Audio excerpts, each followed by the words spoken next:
Leitura do Livro dos Espíritos, Allan Kardec. Materialismo. 147. Por que os anatomistas, os fisiologistas e, em geral, aqueles que se aprofundam nas ciências naturais são com frequência levados ao materialismo? O fisiologista narra tudo aquilo que vê. Orgulho dos homens que creem tudo saber e não admitem que alguma coisa possa ultrapassar os seus conhecimentos. Sua própria ciência os torna presunçosos. Pensam que a natureza não pode ocultar-lhes nada. 148. Não é de lamentar que o materialismo seja uma consequência de estudos que deveriam, ao contrário, mostrar ao homem a superioridade da inteligência que governa o mundo? É necessário concluir que eles são perigosos? Não é verdade que o materialismo seja uma consequência desses estudos. O homem é quem tira deles uma falsa consequência, porque ele pode abusar de tudo, mesmo das melhores coisas. O nada, aliás, os amedronta mais do que o demonstram, e os espíritos fortes são frequentemente mais fanfarrões que corajosos. No mais das vezes, são materialistas, por não terem nada com que encher o vazio do abismo que se abre diante deles. Mostre-lhes uma âncora de salvação e a ela se agarrarão apressadamente. Por uma aberração da inteligência, há pessoas que não veem nos seres orgânicos senão a ação da matéria e que atribuem todos os nossos atos.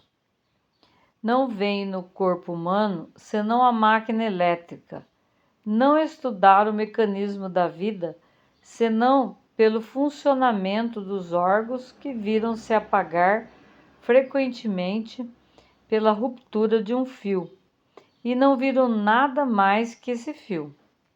Pesquisaram se restava alguma coisa, e como não encontraram mais que a matéria, que se tornara inerte, e não viram a alma escapar-se, não a puderam apanhar. Concluíram que tudo estava nas propriedades da matéria, e assim, depois da morte, o pensamento se aniquilava. Triste consequência, se assim fora, porque então o bem e o mal não teriam finalidade. O homem teria razão em pensar só em si mesmo e em colocar acima de tudo a satisfação dos seus prazeres materiais. Os laços sociais se quebrariam e as mais santas afeições se romperiam para sempre. Felizmente, essas ideias estão longe de ser gerais. Pode-se dizer que são muito circunscritas e não constituem mais que opiniões individuais, pois, em parte alguma, ainda se constituíram em doutrina. Uma sociedade apoiada sobre essas bases carregaria em si o germe da sua dissolução, e seus membros se entredevorariam como animais ferozes. O homem tem instintivamente a convicção de que tudo para ele não se acaba com a vida. Tem horror ao nada e obstina-se inutilmente contra a ideia do futuro, quando chega o momento supremo. E são poucos os que não perguntam o que vai ser deles, porque a ideia de deixar a vida para não mais retornar tem qualquer coisa de dolorosa. Quem poderia, com efeito, encarar com indiferença uma separação absoluta, eterna, de tudo aquilo que amou?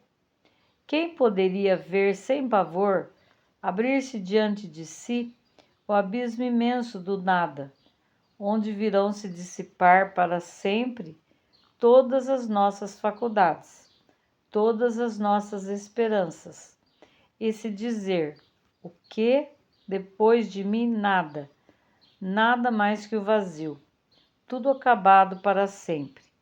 Ainda alguns dias e minha lembrança terá se apagado da memória daqueles que me sobreviveram, e bem cedo não restará nenhum traço de minha passagem sobre a terra. O bem que fiz será esquecido pelos ingratos que eu servi, e nada para compensar tudo isso. Nenhuma outra perspectiva que aquela do meu corpo roído pelos vermes. Este quadro não tem alguma coisa de apavorante, de glacial? A religião nos ensina que não pode ser assim, e a razão nos confirma. Mas essa existência futura, vaga e indefinida, não tem nada que satisfaça o nosso amor pelo positivo, sendo para muitos a origem da dúvida. Temos uma alma, mas o que é essa alma? Ela tem uma forma, uma aparência qualquer? É um ser limitado ou indefinido? Alguns dizem que é um sopro de Deus, outros que é uma centelha, outros ainda uma parte do grande todo, o princípio da vida e da inteligência. Mas, de tudo isso, o que aprendemos? Que nos importa ter uma alma se depois da morte ela se confunde na imensidade, como as gotas d'água no oceano? A perda da nossa individualidade não é para nós como nada? Disse que ela é imaterial, mas uma coisa imaterial não tem proporções definidas e para nós representa nada. A religião nos ensina também que seremos felizes ou infelizes, segundo o bem ou mal que houvermos feito. Mas em que consiste essa felicidade que nos espera no seio de Deus? É uma beatitude, uma contemplação eterna, sem outra finalidade que cantar louvores ao Criador? As chamas do inferno são uma realidade ou um símbolo? A própria Igreja o entende como um símbolo. Mas quais são esses sofrimentos? Onde está o lugar de suplício? Numa palavra, o que se faz, o que se vê nesse mundo que nos espera a todos? Disse que ninguém voltou para nos prestar contas. É um erro. E a missão do Espiritismo é precisamente de nos esclarecer sobre esse futuro, de nos fazer, até certo ponto, atingi-lo com o dedo e com o olhar, não mais pela razão, mas pelos fatos. Graças às comunicações espíritas, isso não é mais uma presunção, uma probabilidade, sobre a qual cada um entende a sua vontade, que os poetas embelezam suas ficções ou semeiam imagens alegóricas que nos enganam. É a realidade que nos apresenta, pois que são os próprios seres do outro mundo que vêm nos descrever sua situação, dizer-nos o que foram, que nos permitem assistir, por assim dizer, a todas as peripécias de sua nova vida, e por esse meio mostrando-nos o destino inevitável que nos está reservado, segundo os nossos méritos e os nossos deméritos.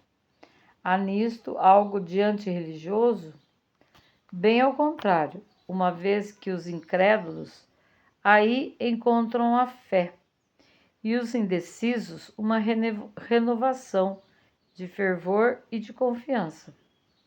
O Espiritismo é, pois, o mais poderoso auxiliar da religião, uma vez que é assim, é porque Deus o permite. Se Ele o permite para reanimar as nossas esperanças vacilantes e nos reconduzir ao caminho do bem, pela perspectiva do futuro.